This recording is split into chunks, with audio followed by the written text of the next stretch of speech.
Hapa kwa huu mkutano imeamuliwa ya kwamba area ya Bangal wenyeji wamesema hawana madhenge, na kwa hayo, kwa vile hakuna madhenge upande huu, wamesema kwamba hawahitaji watu kuja kuharvest miti yao ya indigenous, so wamesema hawataki mambo ya makaa tena. Na sisi kama ofisi matakwa tuna serve interest ya wananchi. Kama wenyewe wamesema hawataki watu wa kukata environment na kutengeneza makaa kwao, hivyo ndio mambo itakuwa. Na way forward katika mkutano wetu ni kwamba hakuna mambo ya makaa upande wa Bangal. Kuna cartels, kuna wale wazee, kuna watu wachache, siwezi sema ni wazee peke yake. Kuna wale wazee wachache wa jamii ambayo ndio wanasimamia hizi camps. Wao wanafaidika, lakini community in general wanaumia. Tumewapatia siku moja, tutawaita kesho hapa, tuambie watoe wale watu wote wao wenye kwa ile camp, wapelekwe nyumbani.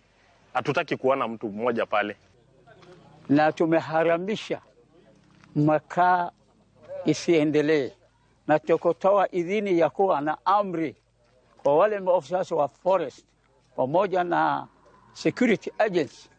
Yule mzee ambaye ako na kambi ya kuchoma makaa, kambi yake ikiingiliwa na amekuja akija kwa ofisi, tumemwambia yule mzee pia awekwe ndani ashtakiwe, na yule mzee mwingine ambaye atakayekujia kumtetea yeye pia wao washtakiwe pamoja.